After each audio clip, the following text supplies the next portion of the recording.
actually taking the flu vaccine would give them the flu, and this information spread around the internet. And so I wrote to my colleagues across the college and I said, is there anything that we can do about this? And our decision was to come up with a series of talks and presentations about misinformation and disinformation in the public sphere.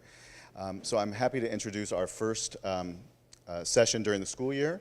It's Chris Padgett from the History Department and Lori Hokerson from the Psychology Department. I'm going to turn it over to them for this presentation. There'll be several series throughout the semester. I hope you look for them. It's all under the rubric of misinformation in the public sphere. Hope you will join us. If you talk to your professor, they might be able to give you some extra credit for filling out the passport. I saw some of you with the passport already. So I will turn it over now. Thank you, Phil. And by the way, again, thank you, Phil, for creating the opportunity to do this, to have this conversation on campus at a time when it's dearly needed. So our prime mover, Professor Smith, really deserves a great deal of credit, especially to deal with all the eccentric faculty types like us and get us organized and bring us together. And thanks also for the CTL. We're doing a live feed today as well out to Natomas because I teach an early college class at the Natomas Center. So look alive because you're part of a live broadcast. And you never know where that kind of thing can lead. This is not a lecture today, this is a conversation. One of the things that we want to know right away is what you expect when you come to this today, fact, fiction, and feelings in the classroom, what it is you expect to have discussed, questions you have maybe of your own to ask. So we're going to start off with a little Q&A. Well, thank you guys for coming today. So as Chris mentioned, we want to kind of see what it is your goal and purpose here besides extra credit, and what you're hoping to get out of it. So who wants to start us off? Why are you here? What do you think you're going to hear while you're here? Zero expectations? Is that what I'm getting? Well, that's awesome. The bar is super low, and that makes me really happy. I can tell you just a little bit of context as to why Chris and I are here. It really starts with an email that I got, and Chris is my neighbor in the hallway, and he and I talk all the time. And I got an email from a student who had something to say, right? But the student chose not to say it in the classroom, instead chose to email me. And when I say the student had a lot to say, they had a lot to say. A lot of misinformation, a lot of personal investment in that information, and a desire to have their voice heard. And it was really interesting because we spent a lot of time talking about that. Number one, what was being said. But number two, how do we deal with that when we're in a classroom space and the student does choose to actually share their opinion, their beliefs, that may or may not be founded in anything actually empirically based. And so again, it was a really interesting conversation that we had. And when we met the other day, Chris and I, and talked about this workshop again, we spent like 2 hours talking about this whole idea of what we want to address with you guys. And we really want to bring you into conversation. It's not a lecture. We don't have content up here that you guys are going to write down and say, that's an interesting concept I never heard out of. This is really sort of like a philosophical, what do you guys expect when you come in a classroom in regards to what you're going to hear, how you're going to be involved in that process, right? And then what you're going to walk out of the classroom with. And so really that's sort of what we're here to sort of talk about with you guys. We have a few slides along the way. Huh? Yeah, any great volunteers? Comes to mind when you hear fact, fiction, and feelings in the classroom. I know that in a lot of classes that I've had, there's been a lot of opinions presented by students, and it can often, in my opinion, lead to this just really derailing me from what I'm trying to learn. You know, paying for a class, I want to get the most out of it, and not necessarily listen to every student's opinion. Okay. So the comment is that when students often share opinions, that it can derail the direction that the instructor has for the class, rather than getting the learning that you want, that the opinions can be a distraction. Is that correct? Yeah. Yeah. I'm the adjunct. I teach business law, and the person who just spoke brings to mind what happens in my class. Lots of students have opinions, but lots of times they're not fact-based. And I find myself in a position where I don't want to shut them down from participating. I don't want them to look stupid in front of their peers, and I really have a hard time figuring out how to respond to them. I try to present them the facts, but then they continue pushing against the facts with their false impressions, and I often have to abandon the conversation. So when an opinion is expressed, that might be a counter opinion to the information that you have for the lesson. How do you deal with that in the classroom? And again, that's a very instructional perspective to come on it, but you could flip that as a student and say, well, I have something I want to say. I'm willing to learn, and I'm willing to share it if I know that I'm not going to be shot down, embarrassed. So again, how do we navigate that space when we do have experiences and things to say, yet they complicate the learning process with false information or misinformation? Yeah, I think that's important. Other thoughts on what you're hoping to get out of here? Let me ask you, have you ever shared your opinion in a classroom? Raise your hand if you've ever shared your opinion in a classroom. So that was a lot of hands. And think about it. If what you're going to hear today is that that could be a problem, that you might have a faculty person say, no, you're wrong, does it make you want to share your opinion? Right? And the goal in education is not to shut ideas down, but to really facilitate robust discussion that is an informed and enlightened discussion rather than just, this is what I think, and I'm just going to say it for the mere fact of saying it. And I think, again, from a pedagogical standpoint, that's a really complicated boundary to navigate, both as a faculty member, but also as a student, right? Because you're there to get something and you want to be engaged in the process.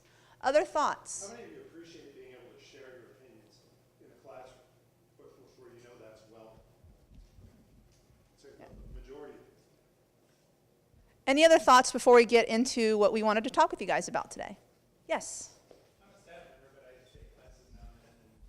And, this might just be my issue to deal with, but I feel like in this era, pretty much any opinion that's expressed gets spun into a political, it becomes either a left-right kind of thing. Regardless of what it is, it just seems like that filters through to everything we talk about. So I guess one thing we could talk about maybe is just how to kind of steer through that political noise, I guess, and just see people's opinions or their facts or whatever, whatever they're sharing as just being something about that particular discussion and not having to kind of fit it into some greater context of politics in the world today. Fortunately, you don't have any political scientists up here today. So we're not going to really address from a political scientist perspective, but we do see politics frame almost everything that happens in my classroom. I teach psychology courses, and everything we cover can be framed in regards to political identity. So for sure today, something we are going to look at is the intersection of identity and opinion. And we can look at identity in many ways, and political identity is definitely one that is, again, really high on people's awareness right now, for sure. Any other thoughts on what you guys think you're here to learn or hoping to get out of it? All right. Yeah, the word that keeps coming up here is opinion. Apparently we all have them. Is that a safe bet? Yeah. So we want to try to define some of these things. Where does opinion fit on that scale of ideas, which might be defined as something like, hard facts on one end and what? Just pet, theories or preferences on the other. Where do opinions occupy a point on that scale, and how might they fit into the discussions that you're having in your classroom without completely derailing them. You know, that idea of an avalanche of opinions that sort of buries the the topic or the problem that you're working on. So we're going to try to keep these things in mind as we go. I had a student, by the way, and Lori's right about opinions filtering into everything. I had a student email me wanting to get into an online class I'm teaching, and she was upset because the course that she was currently in, a history course, she had looked through the syllabus and saw some of the essay prompts and decided that one of the essays that were going to be required for the course actually violated her personal belief. And so she felt that she couldn't stay in that class. I'm not sure why she thought I would be, an alternative to that, but she was trying to find another class to take. And I think this is perhaps more common than we sometimes realize. And so again, where's that intersection of feelings, beliefs, opinions, facts? Let's start with facts. The one chunk of text that I'm going to give you here, because I can't help myself, I'm a historian, is from the historian Carl Becker, who in 1926 delivered a presidential address at a historical conference entitled, What Are Facts? And it was a strange sort of comment for him, or a question for him to ask, because up to that time, people were pretty sure they knew what facts were and could take them for granted, more or less. Let me read to you how Carl Becker put it. He said, when anyone says facts, we are all there. The word gives us a sense of stability. We know where we are, as we say, when we get down to the facts. It is the same with history. Historians feel safe when dealing with facts. We talk much about the hard facts and the cold facts and not being able to get around the facts, and about the necessity of basing our narrative on a solid foundation of fact. By virtue of talking in this way, says Becker, the facts of history come in the end to seem something solid, something substantial like physical matter, something possessing definite shape and clear, persistent outline, like bricks or scantlings, so that we can easily picture the historian as he stumbles about in the past, stubbing his toe on the hard facts if he doesn't watch out. Well, I think that's one view of facts that we sometimes, I'm old enough to remember an old cop show on TV called Dragnet, where the lead character would say, he was a detective, right, police detective, would say, just the facts, ma'am, just the facts. And boy, didn't that cut through a lot of baloney, Skip all the other nonsense, just the facts. But what Carl Becker goes on to say, and what I think probably a majority of my colleagues, certainly in history and many disciplines, would say these days. Notice he was writing right after World War I, when the Great War shattered the whole illusion, that people had up to that point, that everything could be known for certain, everything could be known with reliability as unchanging. But that was already under assault, that idea, right? Here comes the famous E equals MC squared theorem, right? And what does Einstein do? He turns Newton upside down. Isaac Newton, talk about solid, talk about reliable. Artists like Pablo Picasso are changing the way we viewed the human form through cubism and a variety of modern sort of innovations in art. And so in history too, and in many of the academic subjects, we began to ask, gee, can we really trust what we thought we knew, even about something like facts?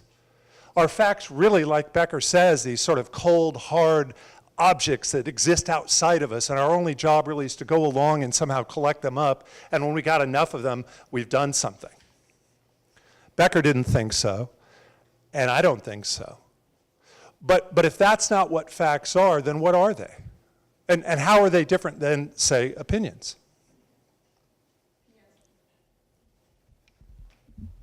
I think oftentimes, too, when we talk about facts, we often assume that they are always right. And the reality is every side of an opinion, of a perspective, of an issue, has its facts. So it's not just that you have a fact, therefore you are right, and your opinion is right. Some facts are rooted in bad information, misinformation. Some facts are stronger arguments in support of a position than other facts, right? And what we're not going to do today is teach you how to be your digital media literacy. We're not going to teach you how to go find information on the internet, how to look at sources and authors, and check their references and then check again. These are all things that one of our other workshops in this series is going to do for you guys. You can go and get that information from one of our librarians, right? The experts on finding information. But what we do want to address is that facts, there are in each discipline some facts that are the core tenets of our discipline, right? Things that we know because they've been studied and shown consistently and time again, and those facts are pretty irrefutable, right? They're unlikely to change, but what we find even so, sometimes what we understand about them evolves and gets added to. It used to be believed that the brain created no new cells, that we had all the brain cells at birth. But we now know that neurogenesis happens in different brain structures and can happen at different times in our lives. So again, what we find, and actually we even know that women aren't born with all of our eggs, right? We actually can create more eggs in our lifetime as well. So what seems to be a fact at one point in time might be an evolving fact over time. But it's usually, in most disciplines that you're going to come across, are based on empirical research, not personal experiences or what feels right or what my identity tells me should be the right answer. It's usually based in some sort of empirical method and gives good ground for that fact and understanding of that fact. So facts are not always static, that those facts can evolve over time. Exactly. In fact, if you bump that slide over, we'll look at a kind of definition, if you will. First of all, etymology, right? The history of words. The word fact has a glorious history. And I found this little graphic on the internet that shows just how many of our other common modern English usage words share that root of fact. And so they showed it as a tree, naturally, because trees have roots. Words like factory, dissatisfaction, benefactor, factor. What do you suppose these words all have in common by virtue of that root fact? What do you think the inherent meaning is that would connect all these words? You figure it out? Yeah. True. That they're true. That seems like a reasonable guess, but that's not actually the case. Yes? Now we're getting somewhere. What made you think that, by the way? Okay. Go ahead and hit the next slide. They're changeable. The literal Greek and Latin root of the word implied something made or fabricated, something done. So, you think of a factory, right, as a place where something is made. But when you say changeable, doesn't that invite all kinds of room for error? Because as you just said a minute ago, we think they're true. But if they can be changed willy-nilly, upon a whim, is that something we can rely on? As it turns out, that's not. As Professor Okerson was, that's not what we mean when we say that facts are mutable. I'm going to throw that word at you, mutable. It means changeable. Okay? Facts are mutable. So, fiction, which is sort of the second cousin to fact, and has a kind of close relationship etymologically with fact. Fiction came to mean something that could also change or be created, but which was invented in the mind, and even perhaps for the purposes of deception. And so these two words, fact and fiction, closer than we might assume, both implied what? Something created, an idea fabricated or created, but with a different purpose. Fiction being clearly to represent something that may not exactly exist or be true, which is one of the things that marks us as Homo sapiens. We have these big box brains, right? And we can imagine things that aren't true with no problem. And we turned it into an industry. It's called Hollywood. But think about it. When you watch a Hollywood movie, they always say, suspend your disbelief. You have to pretend along with the movie. Facts, on the other hand, are different in the sense that although they are created through a cognitive process, they are not created in order to deceive, at least not intentionally deceive. And again, as you said, there's a specific process, we'll talk a little about today, for ascertaining then what we can call facts. Among other things, I just would say right now, facts differentiate themselves from other types of ideas by being open to examination, right? So if we assert something to be a fact, if I assert something to be a fact, it's not good enough that Padgett, who has a PhD in history and a fancy title and long tenure of teaching in college, that therefore it must be true. One thing we want to say about facts is that other observers, other investigators, other knowers can look at the same facts and ought to be able to arrive at the same basic understanding of their truthfulness. What we do with them after that, of course, is a different question. But up to this point, we want to say about facts is that they invite a kind of community of examination. They're not exclusive to one person. They're not secret or special information. They are amenable to others judging them, and over time, perhaps even changing them, okay? But we'll hold off on that. So fact versus fiction. Fact is based on evidence. What is evidence? I know, it seems simple. Yeah. It's something to back up an argument. Okay, what is that something? Proof. What constitutes proof? Observation. Who said that? Okay, so observation is one type of evidence, but it can only be considered anecdotal unless it goes to that systematic review that Professor Padgett was talking about in regards to multiple eyes have looked at it. It has been assessed for validity, that it's what you're looking at is what you're looking at, not just your perception of it. And so observation is definitely one form of evidence, but if you see it once, should you say, oh, that must be how it is? No. So observation alone is not enough, especially when it comes from the subjective eyes of the individual observing it, right? Because two people can watch the same event and describe it differently and see different parts of it. So even evidence, which seems like, well, everyone knows what evidence is, right? I think really zeroing in on what evidence is complicated. And in my classroom, in my psychology discipline, we're looking for that empirical, peer-reviewed evidence. But fiction evolves from self-selected evidence, right? So it used to be believed that children raised by gay parents fared worse because the primary body of research that was used came out, it was a regenerous study, showed that in fact the children were more maladjusted. Okay, they did poorer in school and had some poorer mental health outcomes. But what happened was the research, the way that the researcher did it was first of all funded by an organization that was hoping to come up with that solution, right? Also focused in on families where children were raised in a same-sex parent family, but one parent had been divorced, and so the children were products of divorce, and took that and compared it to families that were intact families, children born to their biological parents and not in a divorce situation.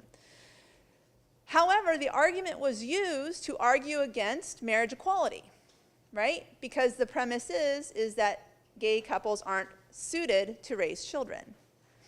That is evidence, but it is bad evidence because it was not empirically sound, the methods, okay? So again, what I'm saying is evidence usually exists on both sides of the argument, on both sides of the coin.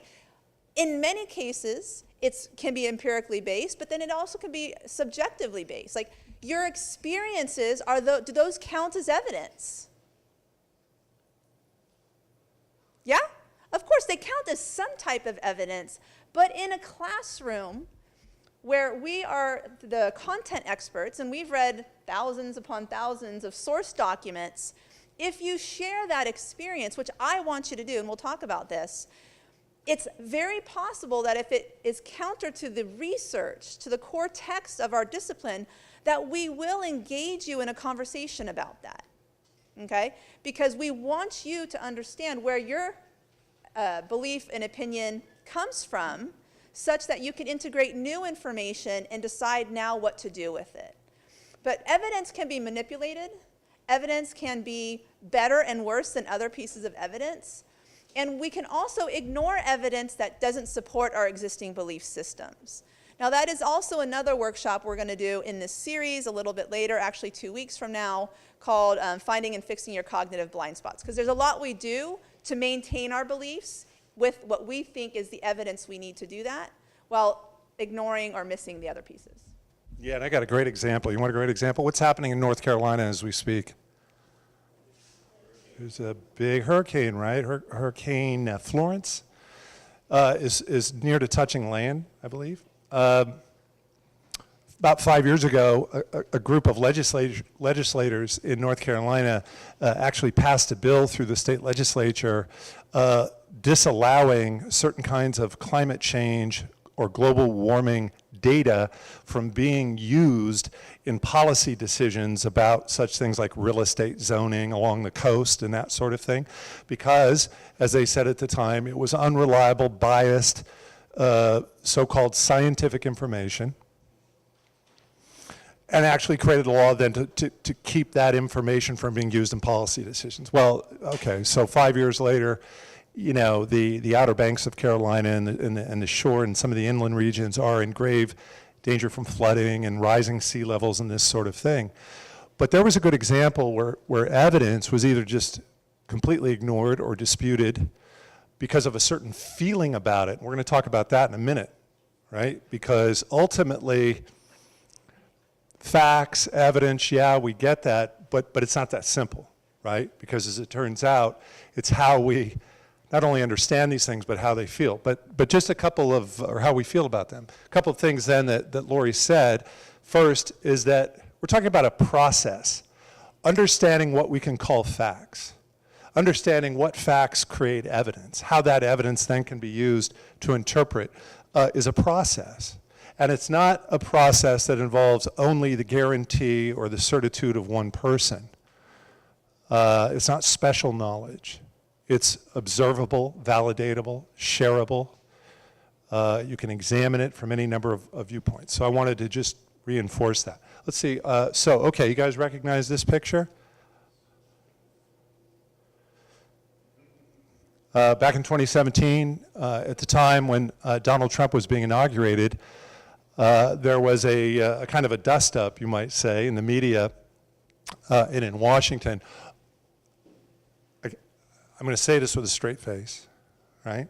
Over the size of the inaugural crowd that attended Donald Trump's inauguration, with conflicting claims about whether it was the largest in history or larger than President Obama's crowds or considerably smaller. I mean, you know, these sort of range of what we may call statements that were coming both from the White House and from the media. Memorably, one of the president's advisors, Kellyanne Conway, in being interviewed on one of the Sunday TV shows and being sort of grilled about what seemed to be the photographic evidence, the photograph you see here that suggested that the crowd was considerably smaller, said, well, then that is an alternative fact, and thus kind of coined a phrase that has been with us ever since. An alternative fact. You want to take that one? What would we say is an alternative fact? It's one that is not amenable, presumably, to the process that we're describing here.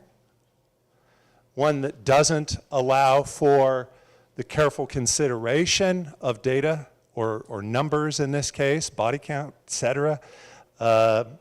Or or evidence that would suggest numbers, but instead simply relies on its own authority to be understood as true. Now, you might think, okay, well, that's easy enough then to dispute, right? I mean, come on. Let's look at the facts. But it's not that easy, as it turns out, and this is why in our classrooms, why the word opinion comes to play such an important role, I think. Because if it were as simple as deciding the facts, then we can knock off and all go home and have a nice Thursday. But it isn't. What comes next? Opinions. And one of the things that I'm going to give it over to you to do this, one of the things we're going to talk about really, I hope succinctly today, is that these ideas are never divorced from how we feel emotionally about them. Okay? And this is, okay, so we have to be able to navigate this. So we've already ascertained that opinions are important to us. We all have them, and we all at some point have shared them in the classroom. So opinions oftentimes cannot be proven, right? Now, interesting anecdote, every semester I teach online, and every semester in week 1 we do this activity. It's called Netiquette, how to engage in productive dialogue and discussion and learning with each other in a space where we're not looking at each other's eyes, right? Kind of important. You all know the keyboard warriors, right? And you get that email and you get really mad and you shoot off a response back, or you say something mean on social media without thinking about the ramifications. So the goal is to create a space where we can exchange ideas and opinions and still use those as a jumping off point for learning, okay?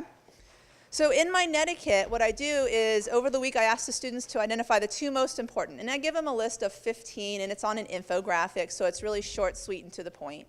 And then the following week, what I like to do is wrap up the activity, and I say, here were the 5 most important Netiquette guidelines that you guys said and picked for your classroom, right? Because again, you want to feel safe, you want to feel like it's going to be an effective use of your time because we're all busy. Every semester, every class has the same most important Netiquette guideline. What do you think it is? And yes, the hint, it has something to do with this slide. What do you think it is? Yes? Respect everyone's opinion. Okay? So we have to pause and think about that. When I say respect everyone's opinion, what does it mean to respect?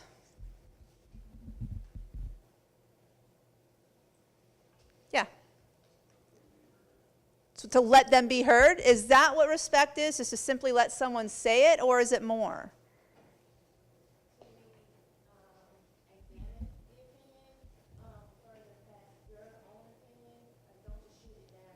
Okay. So to be reflective of it? Yes, to put yourself in their position, maybe, see it from their side of the street. Okay. Ask questions. To ask questions? So when you ask somebody to respect you, does this, what we've come up with as being respectful, does that kind of meet your definition of respect?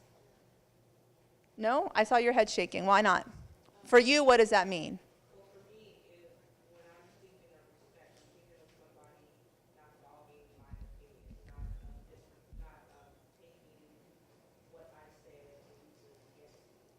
Yeah. Okay. So we have some slight variations in it, right? And sometimes I think the words respect, we all know what it means, but I think actually qualifying exactly what it means to us has some subjectivity to it. And I think it's an interesting exercise because it's the most important thing to be respected, and yet no 2 opinions are equally valid, right? So again, get back to the empirical nature. I can say the sky is purple. And what would you look at me and say? I respect your opinion. Yeah? Do you? Sky's purple, my hair is brown. Right. I'm not, but again, that's my opinion. Do you need to respect my opinion? You would think there's something going on. Well, you're missing something, the boat on here, right? Because clearly the sky is blue. Clearly My hair is not brown. Do I have a right to say it? Sure. But do you have to respect me as I go around and say, yeah, my hair's brown? What are you going to do? You going to respect me for that? I think it's problematic to assume all opinions deserve respect. I think people deserve respect, but no, opinions do not.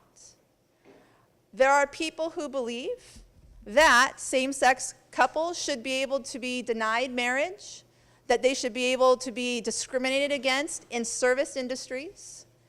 Do I have to respect that opinion, or do I need to be respectful of them, but not their opinion? Which way is better? Respectful of them, but I don't have to respect their opinion.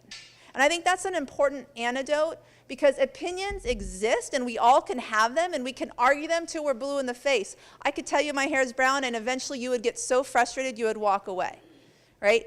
It doesn't matter. Opinions don't matter. In my classroom, start with an opinion. Go for it. It's a great conversation starter. But if you use your opinion to end a conversation, then we have a problem, okay? Because opinions welcome conversation, but they never finish it, because they're often not rooted in evidence and often can be misinformed. And we'll talk about a couple examples. Yeah, I like that. Is there an appropriate place to just let opinions run free? I mean, where would you imagine that would be the thing? Say again? In your home, for sure. That's, believe me. Yeah, okay. Yes? Definitely. Maybe social media or blogs, that sort of thing. Yeah. Yeah.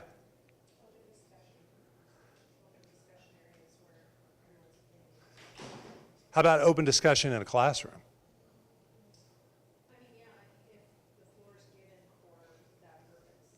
If it's understood, right, that that's the point of the discussion. Okay, fair enough, absolutely. You know, I noticed I was writing down some of the comments: respect, let them be heard, empathy, no attacks.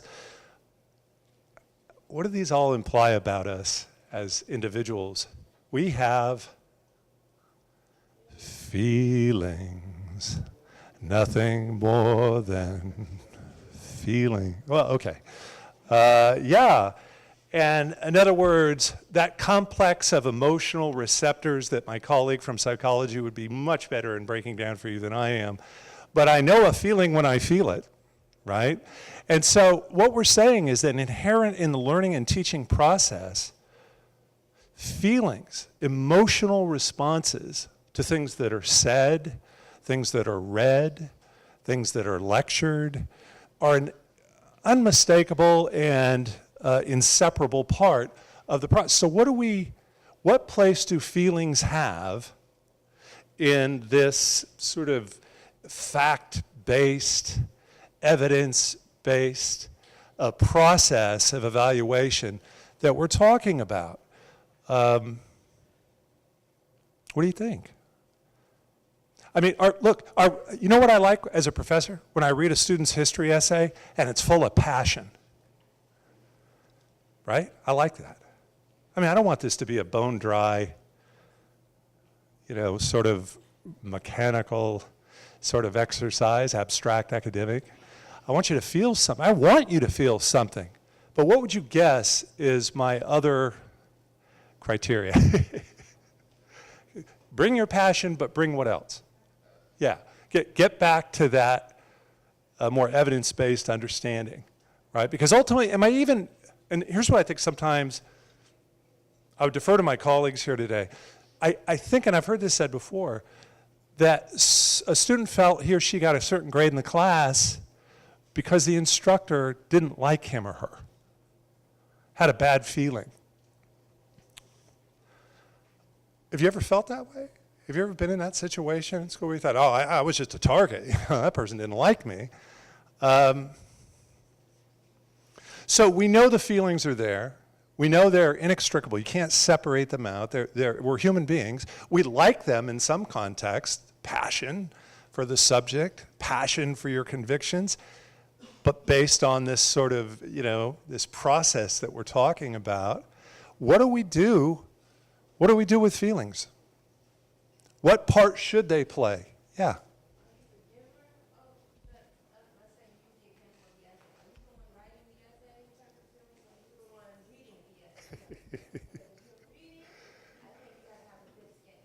Say again, you have to? Thick skin, okay.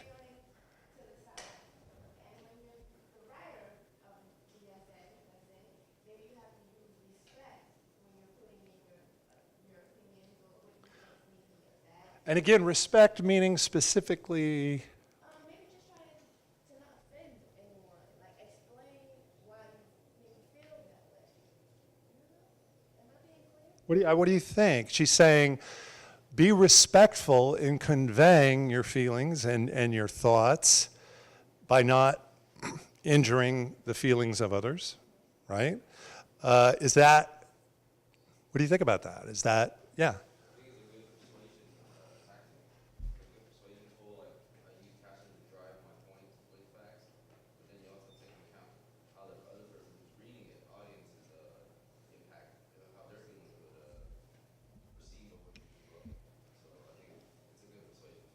I like it. I like you guys because you got heart, you know. I'm feeling it. But let me play devil's advocate for a second. What if you're just flat wrong? Do I need to spare your feelings? Do I have to tell you something else? What if I have the evidence that shows, brother, you are out to lunch on this one? But I can't say that because that would imply I think you're crazy or misbegotten or something. I don't want to hurt your feelings. So what do we do in those instances? How do we respectfully disagree? Yeah.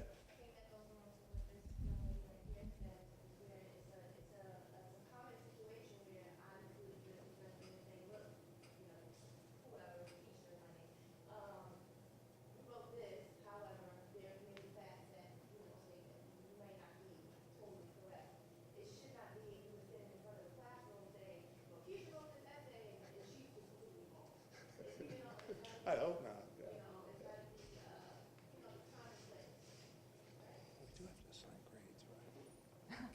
Yeah, no, I think you're onto it with that. Obviously, from as a professor in front of the classroom, I'm not going to try to humiliate you or shame you. I mean, that's certainly going to be a problem. But at the same time, if you make a statement, as Chris was pointing out, if it's factually inaccurate, whether you think you have evidence or not, if it's factually inaccurate, we do have a responsibility to ensure that no one walks out of there going, well, the teacher didn't really say anything about it, and no one else argued, so maybe there's some I mean, like think about the flat earthers. I mean, come on. There are people who believe the earth is flat, right? What's that? No, I don't think so. I haven't fallen off yet, right? And I'm not a geologist or an astrologist or whatever those people are who study it, right? I don't even know who studies it. But I know because I've read enough and I've traveled around the world enough to know that I've never seen an edge. And that's my anecdotal experience, but I've read that there is some evidence. It's like, again, global warming, climate change. Is it really debatable? Some people believe it is. Is it worth my time to debate it? No, it's not. And in my classroom, I have an obligation to continue the learning process. And so when opinions and beliefs and feelings are shared that, as you pointed out, are just off base, I'm not going to humiliate and shame you, but I am going to get the class back on track. And I will also offer up, if you think there's other evidence that I'm missing, why don't you bring it in the next class, right? And give students an opportunity. Now, again, depending on the topic, some topics I'm not going to let them bring it in because it's so refutable that it's not worth the time. But I tell students right away, I don't know everything. You think I'm up here because I'm your professor of psychology, and that means I know everything that I need to know in the entire field of psychology? That's not the case. So when I'm presented with something that might be a valid point that I may not have the absolute irrefutable answer to, I will warrant and welcome that conversation. Yeah. I feel like, and just jumping back on the subject of opinion, I feel like as a student, you're expected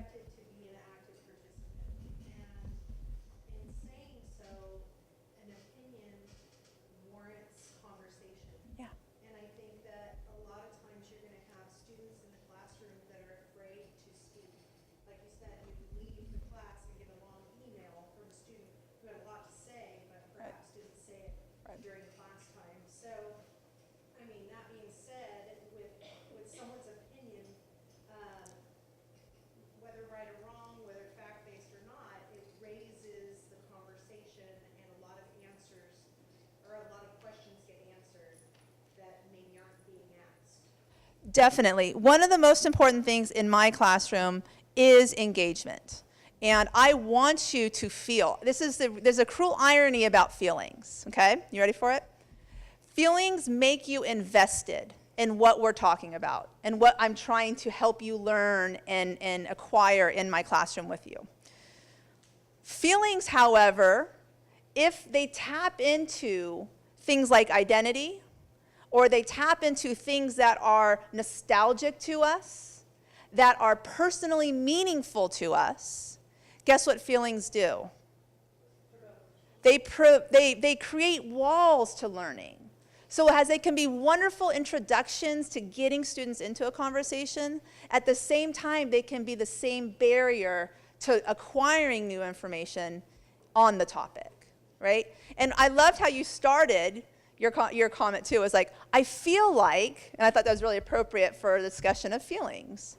Did you want to add something? Yeah. We have some examples, right? Yeah. Okay, so here's some examples. You guys tell us, is this fact or is this fiction? 4 of the major U.S. government intelligence agencies expressed high confidence that Russian hackers at the direction of Vladimir Putin meddled in the 2016 presidential election. Fact or fiction?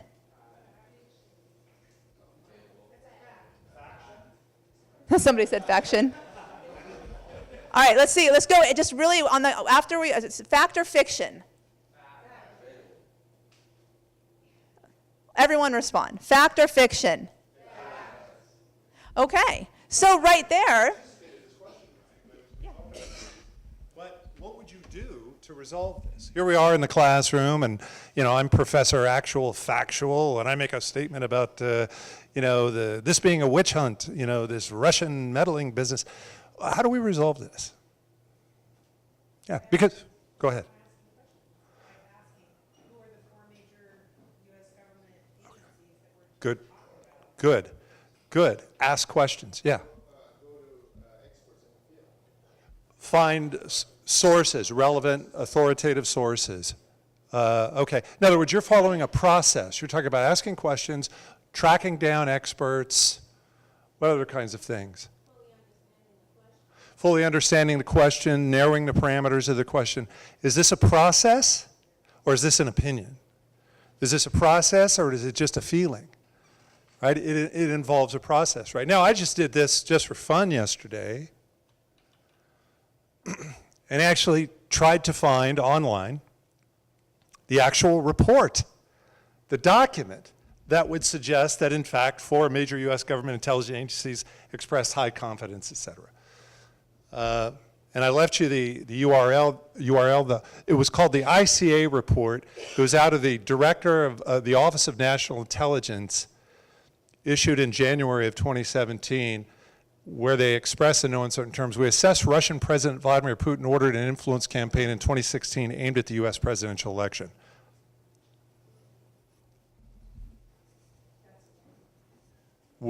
Okay? The 4 agencies, the Office, the Director of National Intelligence, the FBI, the CIA, and the NSA. Now, so what have we ascertained? Let's take it on fact for a second, that what I'm telling you about this report is true. Do you have to take my word for that, by the way? Absolutely. Thank you. I'm not the last word on anything. You understand this. This is a much more democratic process we're outlining here than that. You get to do what? You get to look it up.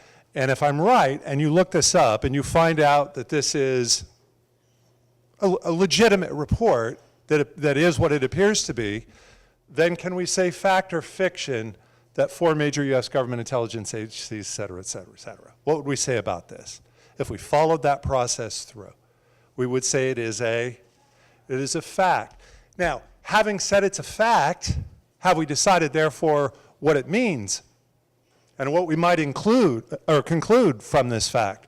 No, our job is just beginning, right? Because we're going to have a lot more questions and there's going to be more process.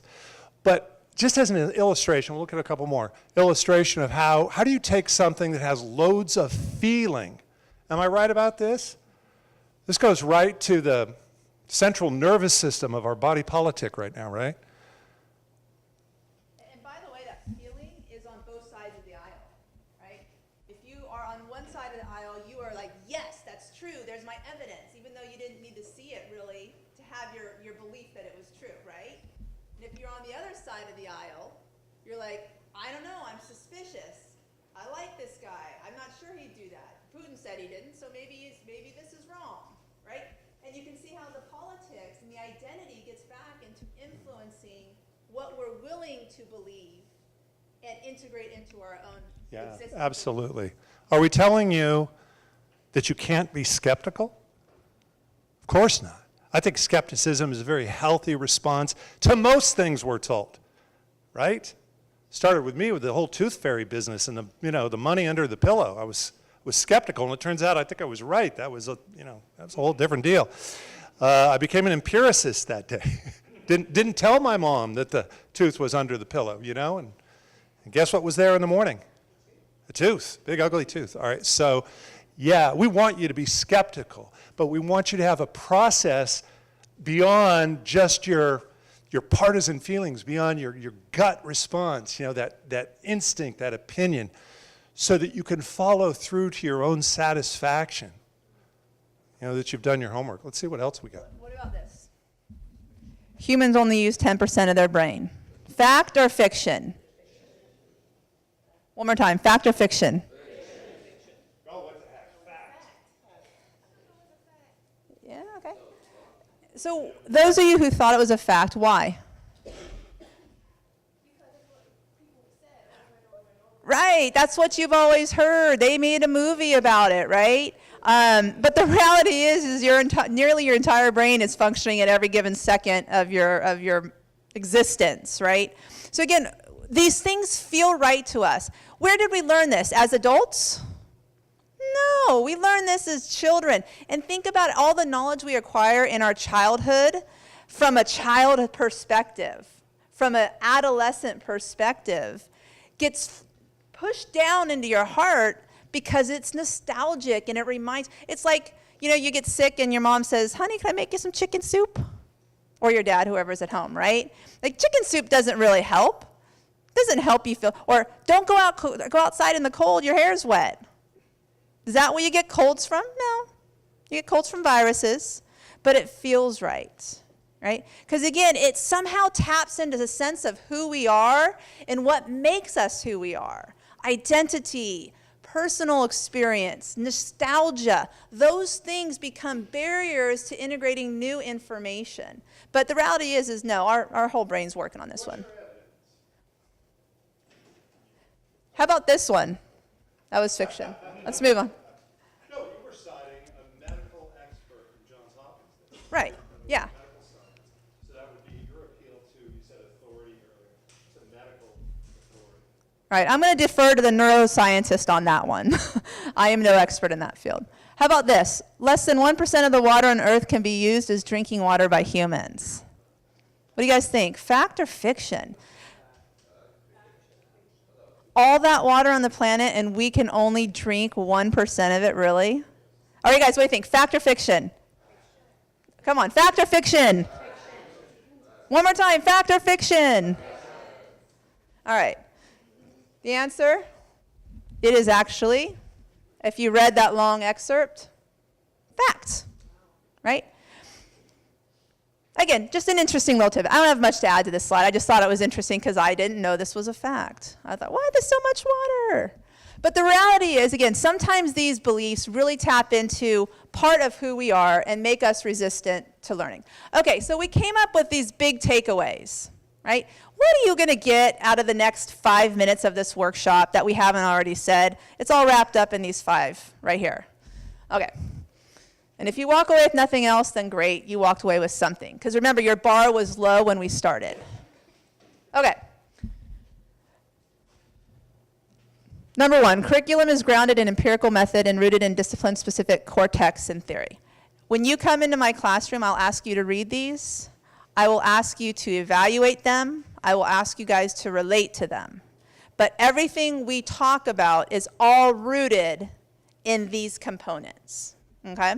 So opinions will have a place, and we'll talk about that, but the foundation of my classroom is always based on empirical evidence, okay? And throw subjective and anecdotal in on if you'd like to.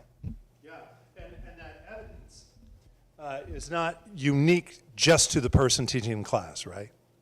So it's not just because Hokerson says so, or Padgett says so, but because it's grounded in that, again, larger process where participation of other seekers, other knowers, other inquiries that have been made have led to a kind of consensus that the facts are reliable, that the results are predictable, and that the experiment can be repeated, et cetera.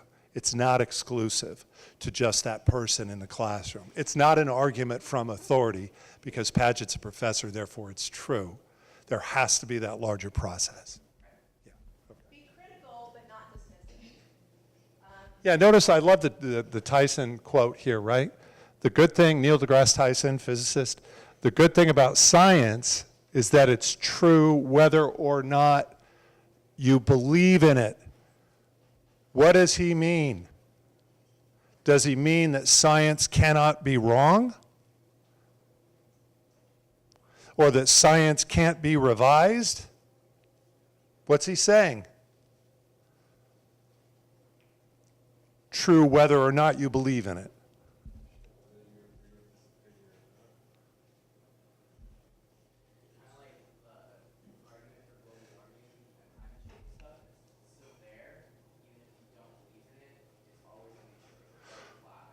Okay. Okay. So it doesn't depend, the truth of the statement doesn't depend on your belief. So does that mean you shouldn't have beliefs? No, it just means that beliefs are not part of that process. We didn't go deep into defining beliefs, I guess, today. That'll be another day. Beliefs are not part of that process of validation. Right? That empirical process of a validation. So, yeah, so whether or not you believe it, because belief doesn't determine scientific fact. Okay, go ahead. What else we got?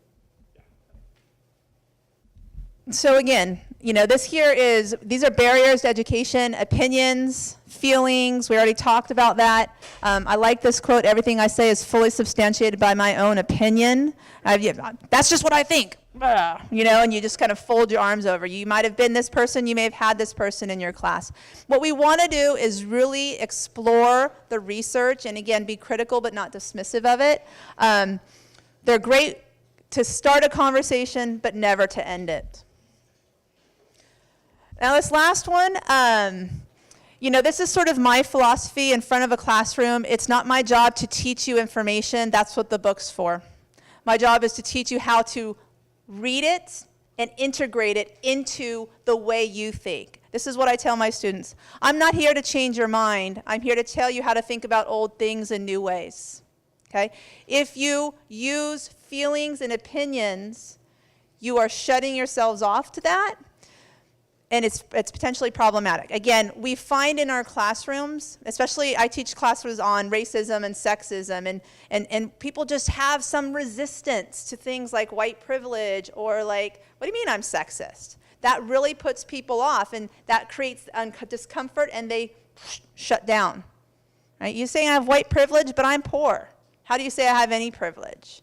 And so again, what the goal in our classroom is to create these transformative experiences where you are connecting and engaging with learning at a deeper level, and that includes and it really mandates that critical thinking component. Again, looking at it from an empirical, objective lens rather than your own subjective experiences. Yeah, and I'd only add to that just quickly, because we're running out of time, is that it may be not commonly understood that what we really want for our students is not so much that you accept certain conclusions of ours, but that, as Professor Hokerson says, that you leave the class that you've taken a better evaluator of, a better consumer of information, And that includes factual information, that includes fiction, that means better understanding your own emotional responses, and feel that in some sense the experience has made you sharper and more able to get through this, this information clouded world that we live in. We originally saw this as a roundtable discussion, but obviously it wasn't so much. But thank you guys for coming. And if you guys have any other questions or thoughts, I'll be here for a few minutes. So thank you for coming.